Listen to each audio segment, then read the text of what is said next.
Microphone check, y'all. Sorry for the little music intro. That's just how I get myself in flow, I guess. Whew, definitely in flow. I feel it, right?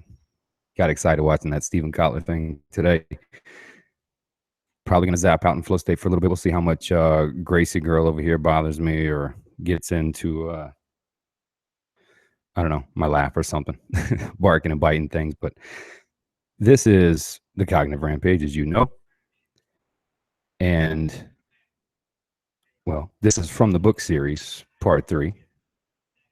I've done a couple of them, and this will be the third part. I think I'm on chapter 9 now. So if you bought the book, I hope you did.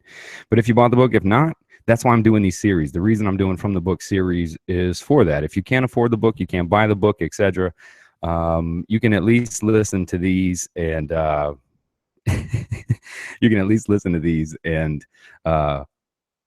maybe get something out of it, right? So I try to, obviously it's not the full book, right? I try to give you the cliff notes, if you will, from my rampage somewhat. I sit down with the notes to try to come from them, and I may for this one because it's kind of meticulous a little bit. So I try not to leave things out, at least enough to give you some to where you can apply whatever it is I'm talking about. So episode 134 was my favorite. It's still my favorite episode. I think it was when I was most transparent and I was authentic on the mic. So you have to go back and listen to 134, and I kind of zoom through chapters 1 through 7 really quickly. I cover the principles of change. I may reference those in this rampage. I may even recap them before I get going. But I summed up a lot of chapter 7, but there's chapter 3 in there about competence creators, basically pointing in the direction of all of the great minds that are out there doing it, that have come before me, etc., and how I built transrational structured behavior theory, where it came from, the history, etc. And then it goes on to talk about the principles. I'll just recap them now. Fuck it. The first principle being the core beliefs, or the concrete beliefs principle, that we have concrete beliefs, but essentially our core beliefs are what you believe about self, others, and the world. We will be using those tonight as I explain life philosophy, or how you cultivate your life philosophy and begin to grow one and build one. So I will reference that principle when we get going. But that's the first principle, the concrete beliefs, right? We have these concrete beliefs, things that we've experienced, which have downloaded to become beliefs that we believe, period, right?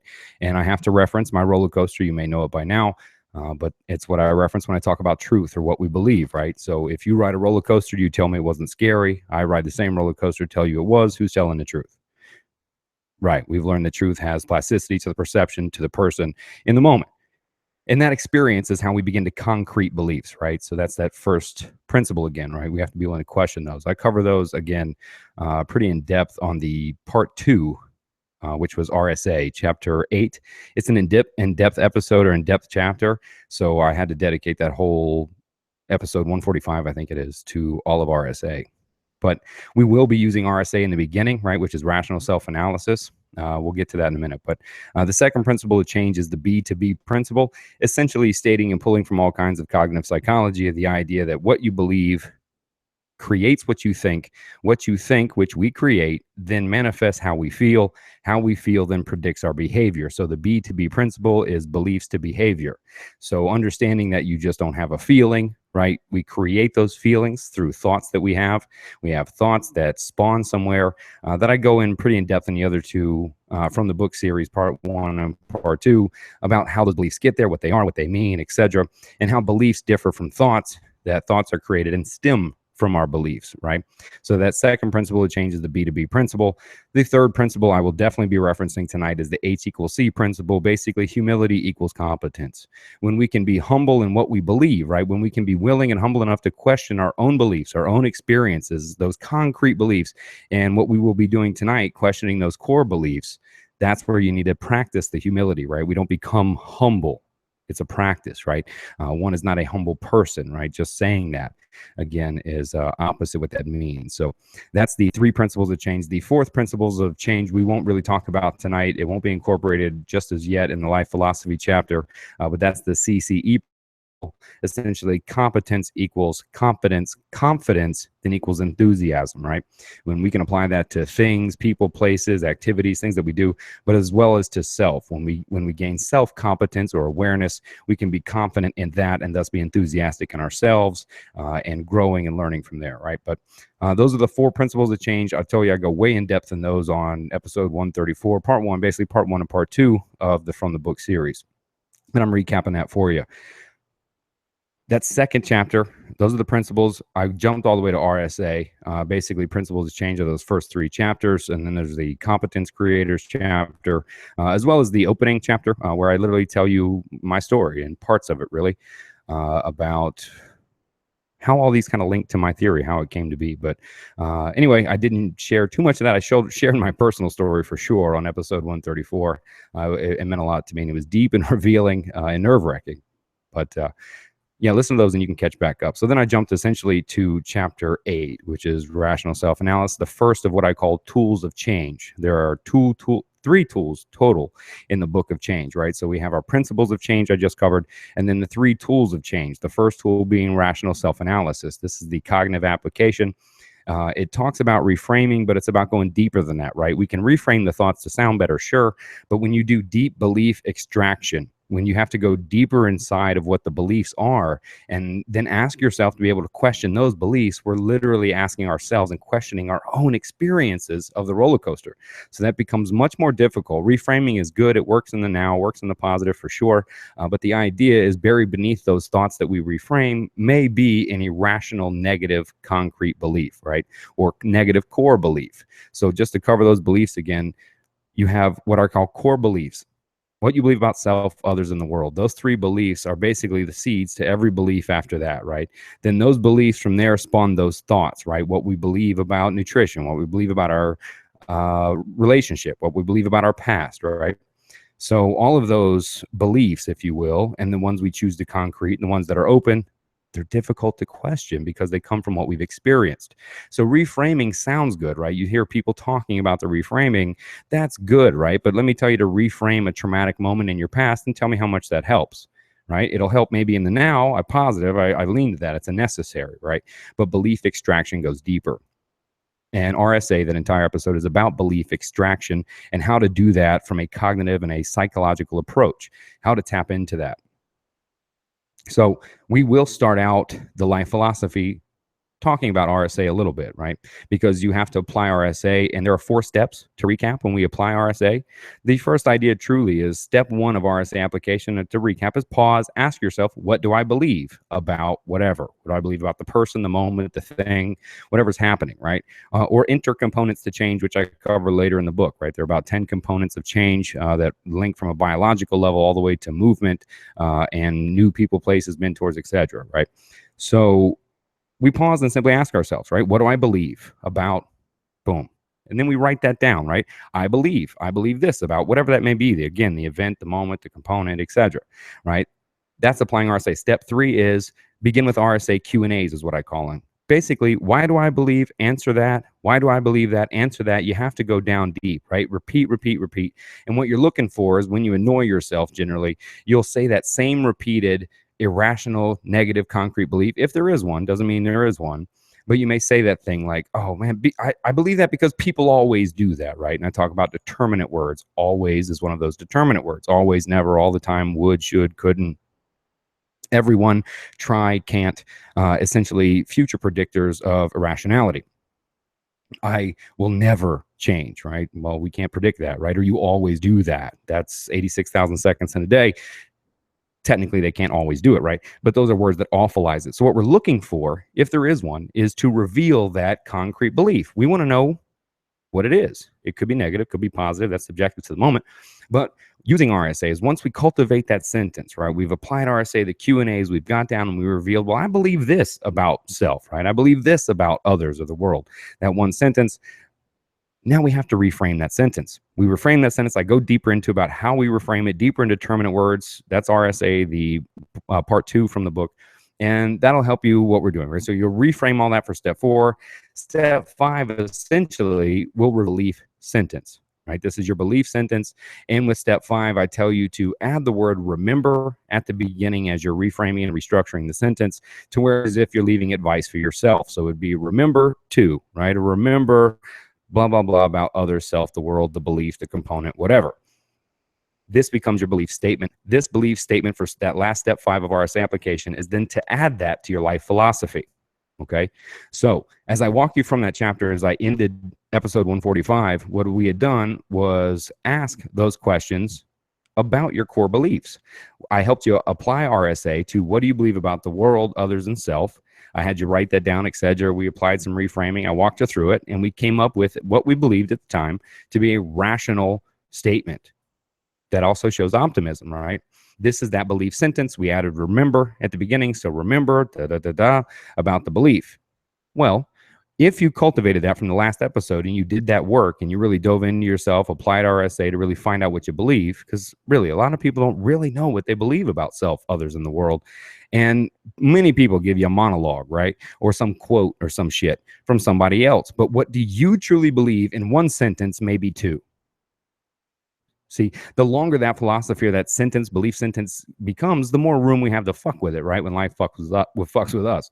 So the idea really is to shape that belief sentence to be very simplistic and very one sentence explanation of what you believe about the world. This, my friends, is the beginning to your life philosophy. Now we'll walk into chapter 9. You see, no man or woman steps into the same river twice, for we are not the same person and it's not the same river. I like that aspect because truly we know the world is ever changing. We are changing at least until we die in that last transformation. But to think that we are just concreted people, well, then we're not fit for the world of which it operates, right? To be able to operate and move and grow in a world that is forever changing, we have to recognize our changing. And that quote to me kind of reminds me of that. The river doesn't flow the same. It moves and sways with the weather, just like we do, just like we change. See, as you walk through learning how to change how you think, you do by changing what you think. What you think and how you think are separated. Those are different. So by changing what you think in the beginning, you can begin to shape how you think. But before you move into changing your life, what you have to realize is ask yourself, how do I make decisions? How do I make the choices? You see, the fact that we're human, we tend to make the choice with the least resistance and generally the most immediate reward. We're human. That's what we do, right? Or maybe you make a pros and cons list, right? That's what I was always taught. Write it down. See what's up. Well, see, I'm not a fan of this list. I'm not a fan of any list making, really. But the fans of the pros and cons list, I only tell you this, that what's really good about looking what's behind door number 1, door number 2, looking all the pretty glitzy stuff of the possibilities if we choose this or if we choose that. We only make choice different. Again, Malcolm Gladwell has a great speech or a great talk on TED about how too many choices limits our ability to make a wise choice. It becomes emotional, right? He does it with spaghetti sauce and a couple other things in the talk. It's worth watching. But the idea is that how do you make the choice, right? Now we know, but now we start to implement crystal ball thinking, don't we? Because we're going, well, if I make this choice, then this will happen. We start to act like we can prophesy what's going to happen. This creates anxiety. This makes the toil. This is what makes stuff different. And then, like most humans, usually at the end, we just simply go, well, that's path of least resistance, most immediate reward. And you can forget about calling somebody either, right? See, I talk in the book. Yeah, it's good to call the mentors, call the friends, but I can tell you this. You and I both know we call who the fuck we know is going to tell us what we want to hear anyway. You know, you're looking at the call list. Well, who do I need to call to talk about this? I know what they're going to tell me, and that's not what I want to do. So we end up just calling the person that's going to tell us what we want to hear anyway, or calling no one if that person's not going to tell us what we want to do. So the idea is really being able to make the choice ourselves, right? And the pros and cons list adds to the toil, adds to the anxiety. I've done a lot of talks and videos about the idea of toil, that a lot of anxiety, depression, sleepless nights, this comes from generally when we have to make a choice, and we make many choices in life, right? So the idea is when we have to make that choice, we can't sleep, we can't eat, we can't operate. What do we do? This could happen or this could happen.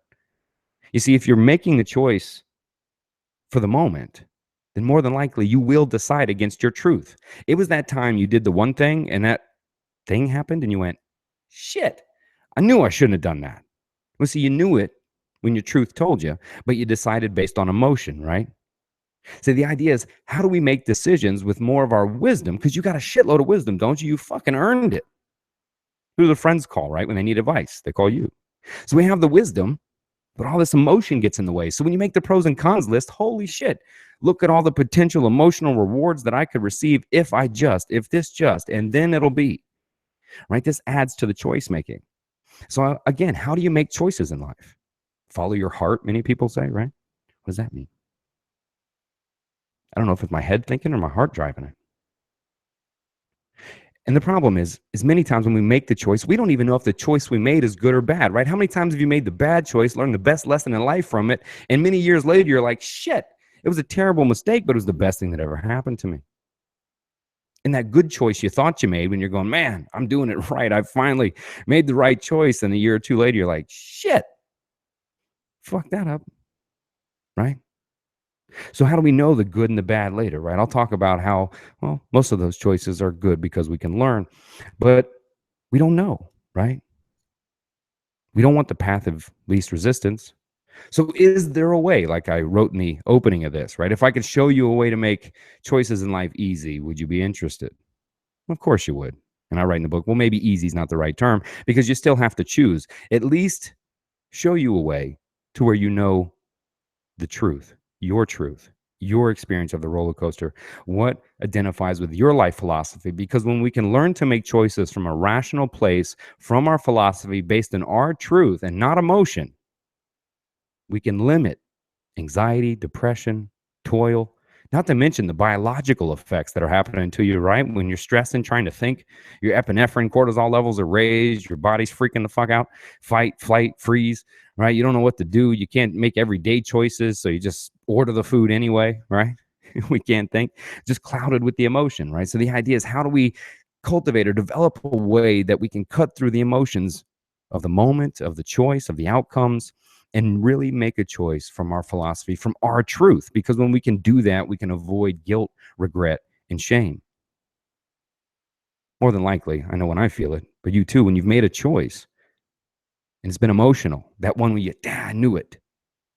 You felt guilt, regret, and shame. You may still today.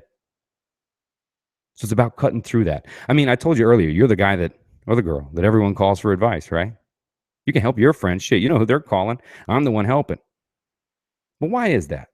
You see, my first mentor, Leo, used to tell me many things, actually. He's quoted in the book like crazy. Love you, Leo. I miss you. Wish we'd talk some more. But he used to tell me, look, this isn't scientific, Adam, and it's not, so don't quote me here, okay? But the idea that we become great advisors to our friends is based on a 70-30 split, right? When your friend comes to you and says, what do I do? You know immediately, right? Look, this is what you do. The first thing you need to do, we start laying it out for them, don't we? Well, because we're making a choice from our wisdom, that wisdom I talked about earlier, that you've earned. All that shit you've been through is giving you that wisdom, right? So we can recall on that wisdom to deliver a non-emotional response that this friend just should do, right? That's why we help our friends. But when it's ours, when it's our issue, I'm going to use Leo's grandfather's quote, actually, which is a jingle he'd say a lot when I'd go, Leo, I can't figure it out. Well, with all things cool, calm, and benign, I'll solve anyone's problem unless it's mine. Because when it's ours, the wisdom and emotion flips. Now we become 30% wisdom, 70% emotion, right? Give or take who we're helping in the other choice, and obviously ourselves. So we get filled up with the fog of emotion. It clouds us up. How do we get to that wisdom? Again, do we make the pros and cons list? Future. Now you're looking at all the possibilities. Holy shit. Now you're adding emotions. This could happen if, this could happen if. Good luck sleeping tonight. How do we cut through it? See, that toil begins. But remember, you can also become addicted to the idea of the toil. Follow me on this one. How many people do you know that are forever in the middle of some shit? They got to call you because this is happening, that's happening. I have a life emergency. We're calling out the dogs. I'm calling all my friends. I don't know what to do here. See, this person, myself, I've been there, I guess, in life, I'm sure. Maybe you. The idea that, well, I have so many decisions to make. We create this self-importance and we weigh out and we make every choice we got to make so weighted as if it changes our world significantly, but just with one choice. So we have to be careful because negative rewards are still rewards. If we're getting attention, if we're getting feedback, if, well, hell, we're not sad for the moment when we get to make a choice about things, that can become addicting too, biologically, behaviorally, even make you feel socially connected. So you got to be aware of that, right? And I talked about the biological influence. That can become detrimental over time. They call it stress. They call it epinephrine. They call it cortisol. They call it worry. They call it anxiety. But we know it's a killer. Make the choice. Just choose. Because if you can choose, then you can prepare what to deal with, right? When you can just eliminate the toil, make the fucking choice. But again, with so many possibilities of our choices, how do we know? How do we know what's right? Well, follow your heart. That sounds good, but I don't know if my head's thinking from my heart or my heart's thinking from my head, right? The decision can be so emotional. 70% emotion that only at certain times and gets confused. You know what the fuck to listen to, right? What is your life philosophy? Now, don't tell me that quote you've been always using. What's your life philosophy? Don't go flipping through pages or, yes, this one quote. I like to live by this. Well, see, that can't be your life philosophy because, well, it didn't come from you. It's not yours. Hell, it might not even be rational. It may just sound good. I love saying that quote, right? Well, sure sounds good. And say something nice. Well, yeah, it sounds good. I'd like to believe that. Yeah. So you may have a quote. I know I had some. We have this quote that we love and we share every other week and we share to our friends. Hell, you may want it tattooed on your ribs, right? I would ask you to at least process for rationality amongst this quote, right? Do you know your life philosophy? Because I promise you, you're living it. Whether you think you are or not, you're living it. And all the choices you make every day, you are expressing what your philosophy is. Caring about others, especially where the philosophy stems from about what you believe about the core, right? Yourself, others, and the world. Those beliefs begin to define your philosophy and how you operate, unless the choice presented could present some immediate rewards and is a path of least resistance. Well, then I'm willing to kind of walk on the edge of my philosophy for a minute and fuck, I know I shouldn't have done that. But see, if you don't know your life philosophy, there's a good chance you could be living what I call the fuck it philosophy. How many times in your life before you made that shitty decision that you went, oh no, and you did it anyway? What are the first two words you generally tell yourself? Inside, and maybe your inside voice. There's inside voices, outside voices. Don't tell anybody you're hearing that. They might lock you up. But it's what? It's fuck it. And if you don't curse because that offends you, then, well, change your perception. But the idea, maybe you say freak it or forget it. Shut the front door. See, that fuck it philosophy sounds good. Live life like it's your last. Fuck it. That sounds good. 10 years fucking later. Well, shit. Right? That was like me the first like 25, 26 years of my life, living like a crazy gangster trying to get shot. Like nobody will take me out, man. What the heck? Just living the fuck it philosophy, man. Almost killed me 35 times, right?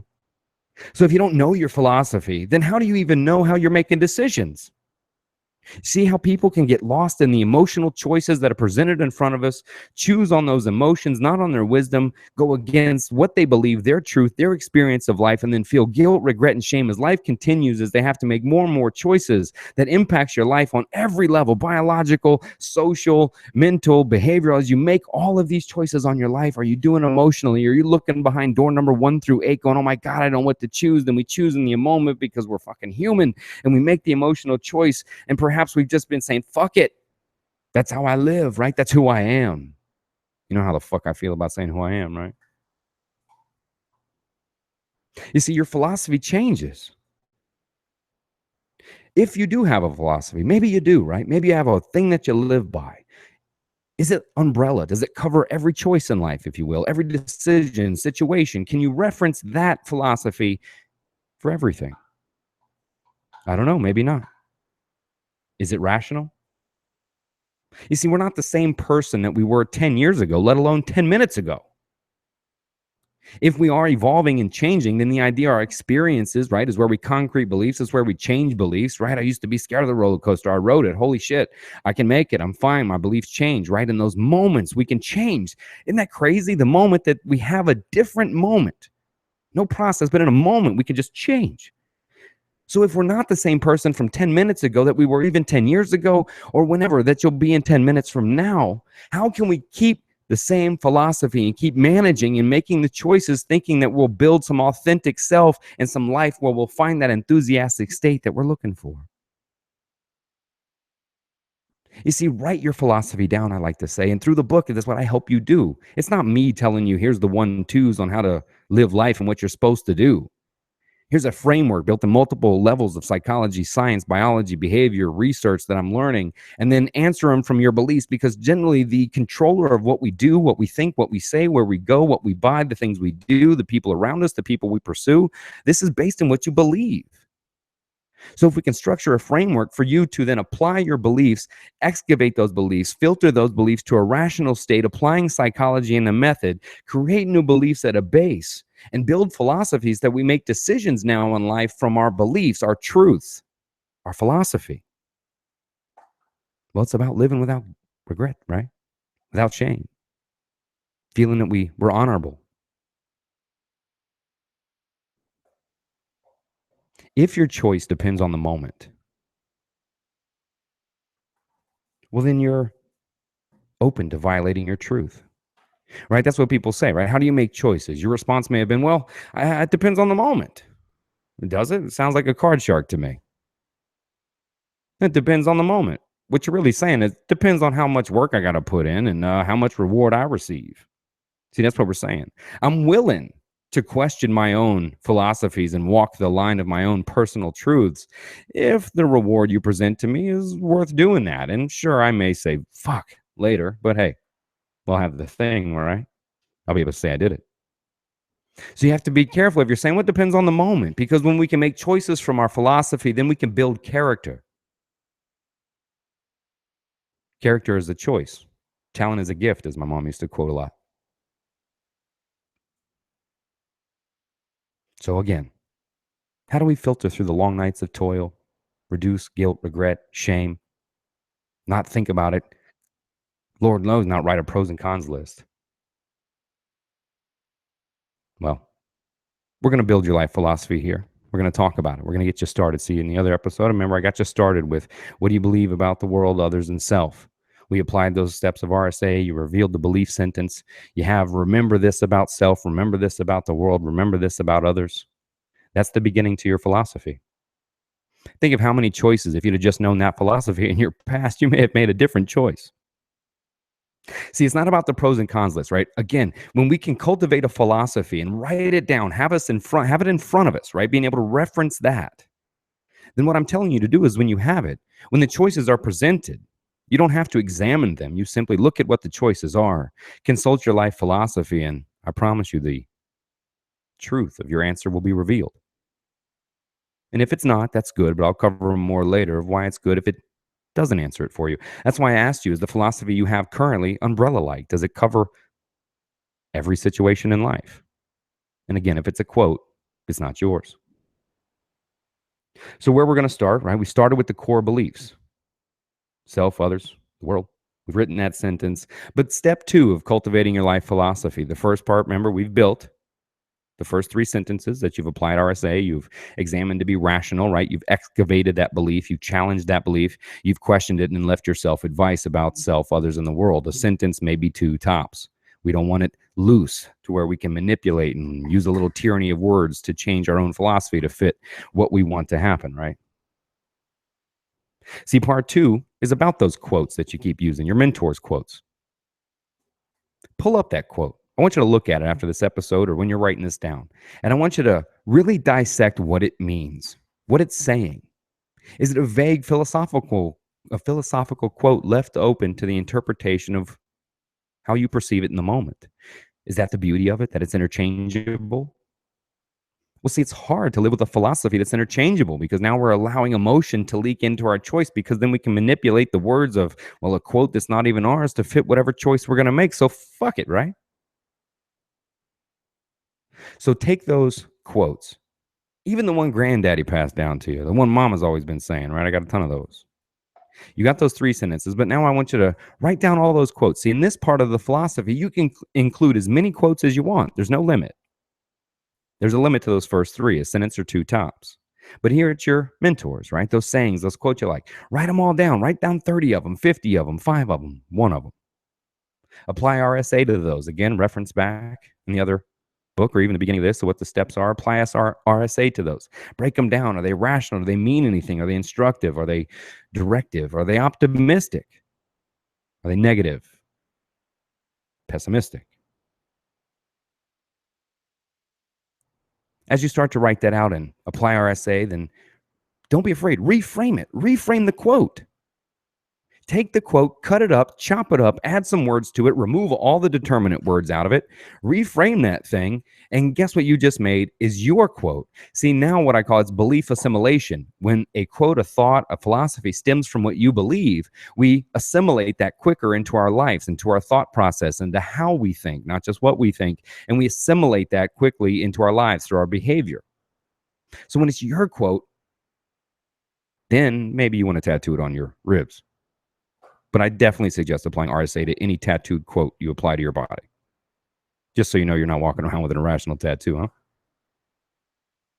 Mm. Ah, I hate that swallow sound. Forgive me if I do that. But the berries are just so good. I gotta get my antioxidants in, right?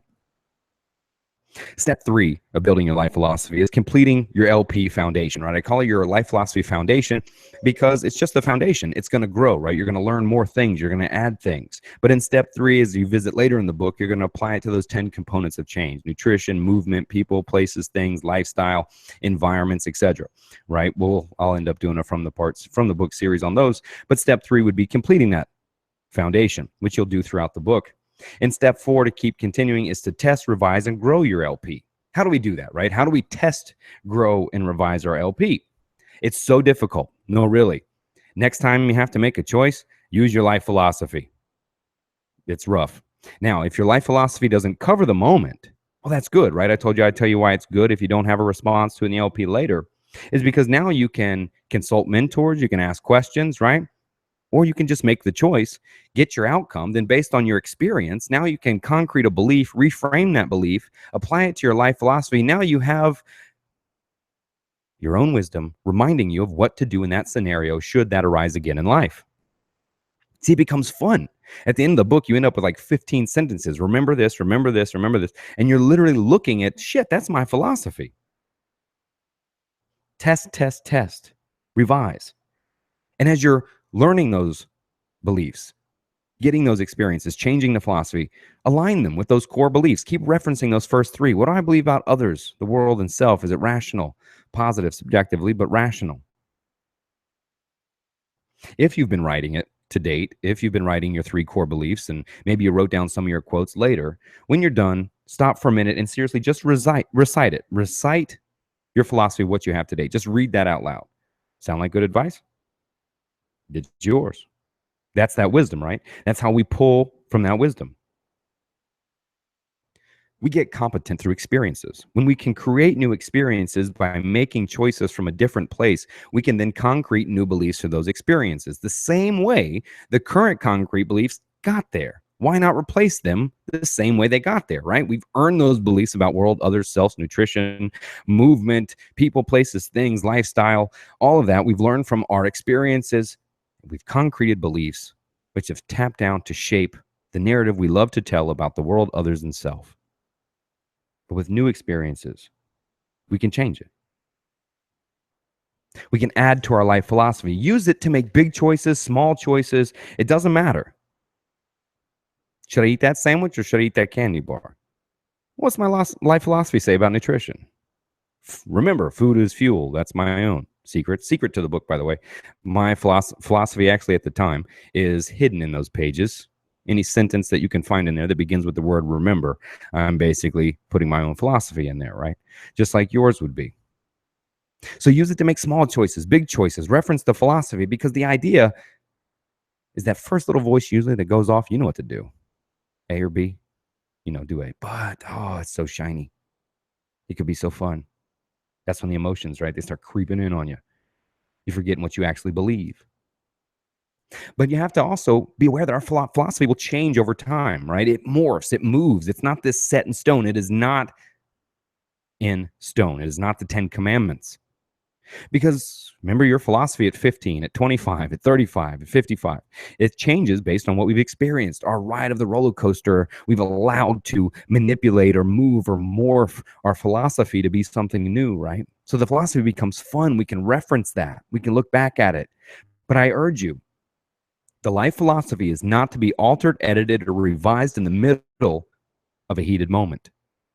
It's not there. That's when what you've concreted has been there to plow you through of what your truths are, what you believe. It's only to be revised, or things are only to be removed from that philosophy when you're in a calm state. When it's relaxed, you can visit it, you can analyze it. Because if we leave our philosophy open again to the situation of emotion and vague enough, we can then manipulate and say, well, I don't really believe that anymore. This person hurt me, so I don't believe that anymore about others, right? That's not what it's open to. Our life philosophy is not Play-Doh. We can't morph it and move it, right? It's to be done in a calm state.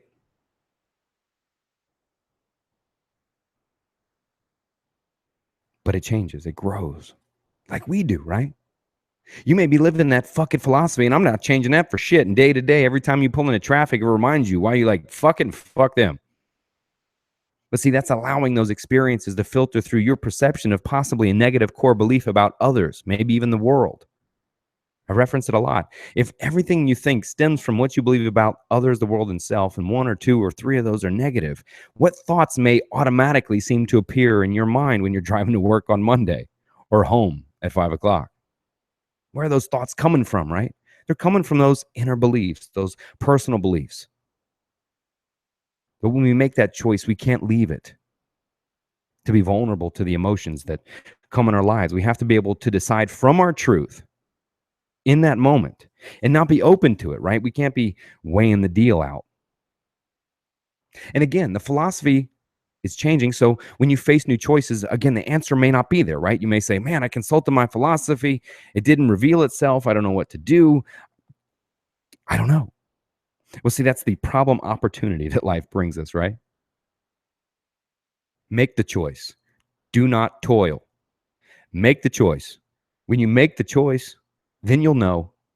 Take the variables, process those, RSA those, and create a new sentence, a new belief sentence to your philosophy and add it to it.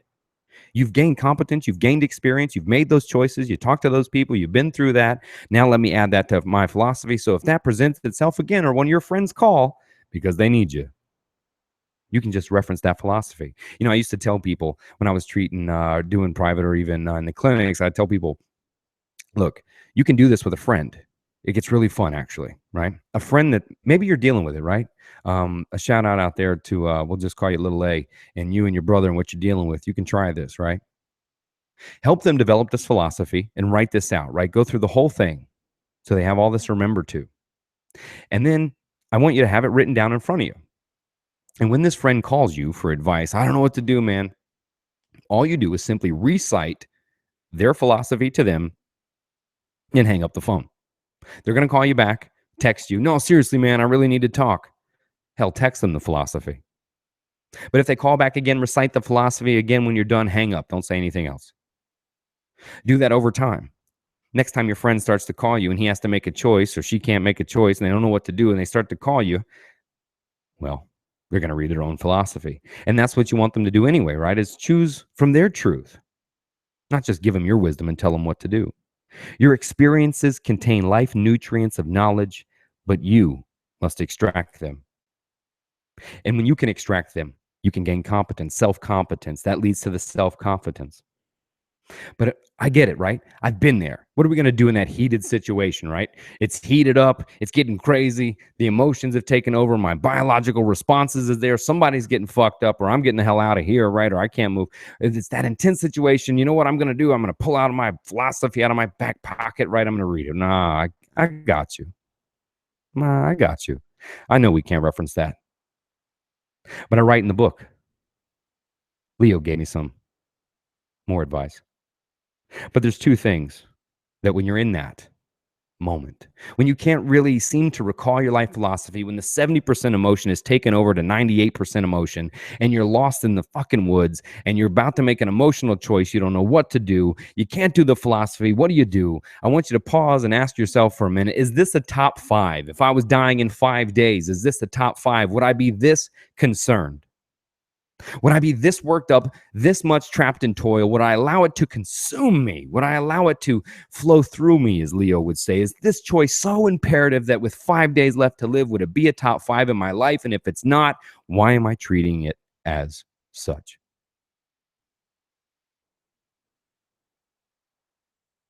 It's perspective. Bring you back in the moment, right? You can go from hanging out. Isn't it amazing how you can be with someone you love, a relationship, a friend, nowhere to be, nowhere to go, hanging out, and with a matter of seconds, all of a sudden some urgency has been built between the two of you, and no one can finish each other's sentence because everyone's interrupting everybody, telling them about why they're angry and why they're mad. And just a second ago, you were sitting around with nothing to do for like 4 fucking hours. And you're sitting around in this self-created urgency of the decision, right? Because really, when you're talking to someone, you're sharing top secret beliefs, man. You're like literally going, hey man, here's my fucking top secret file, I'm telling you what I believe. And if somebody you care about doesn't like that, they're really telling you, no, everything you believe and you've been choosing based on is wrong. Then all of a sudden it gets heated. We're so trapped in the emotion, I can't pull out my philosophy.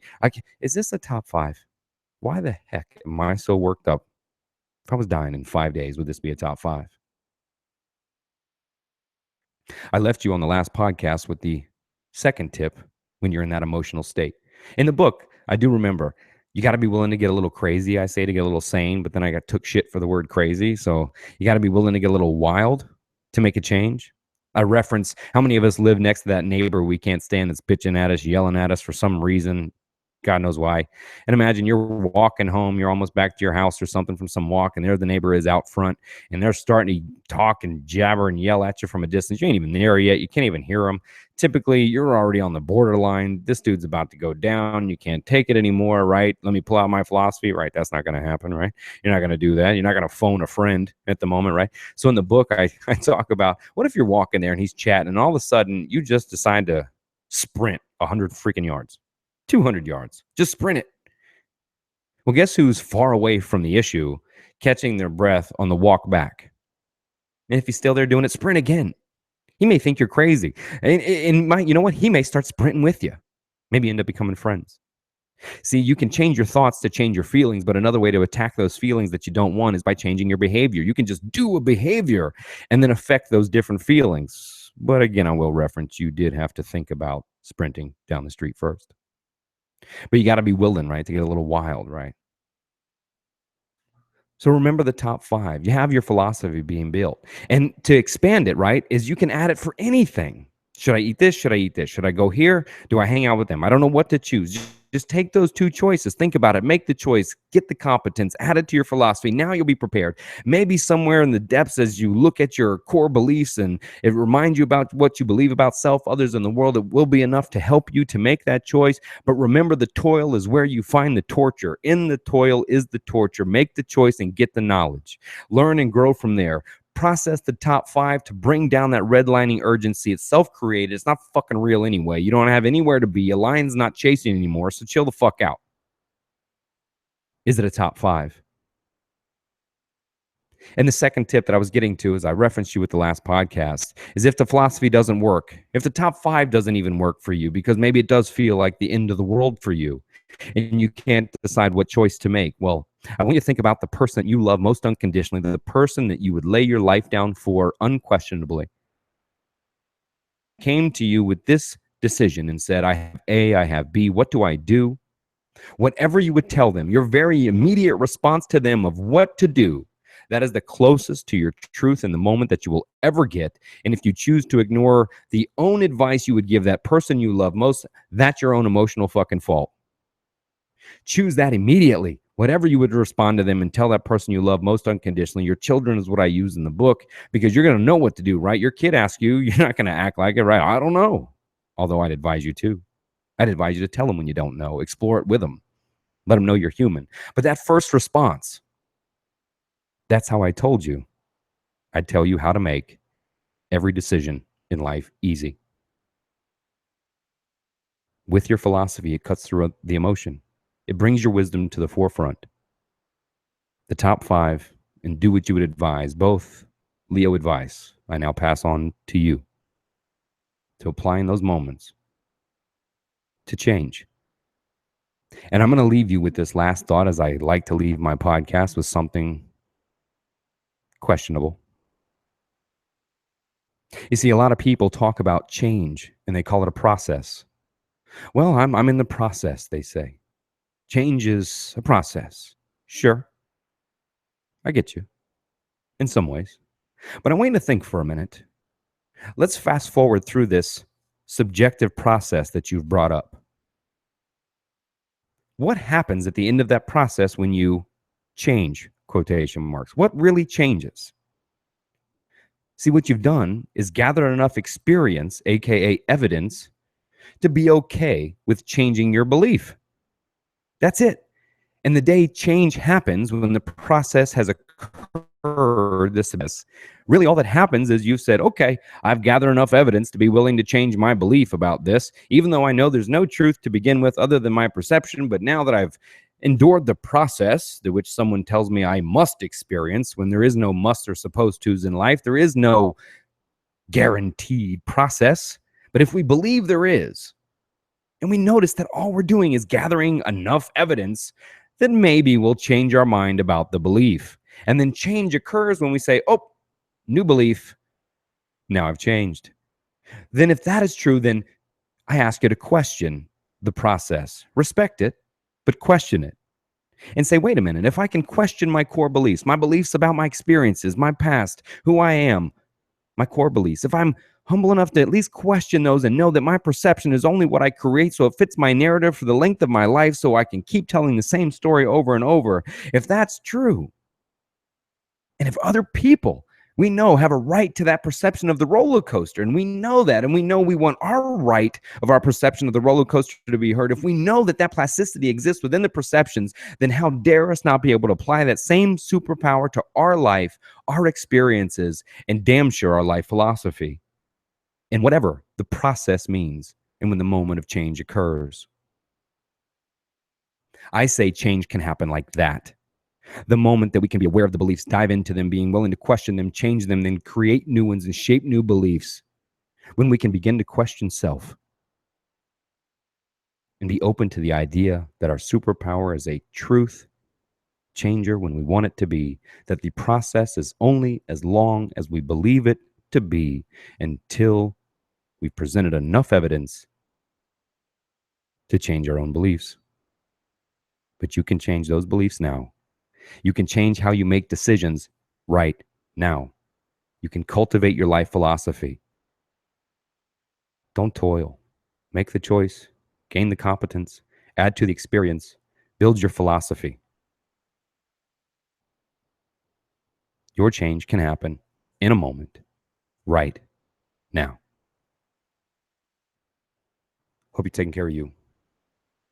Hope you're living your cognitive rampage. Love you.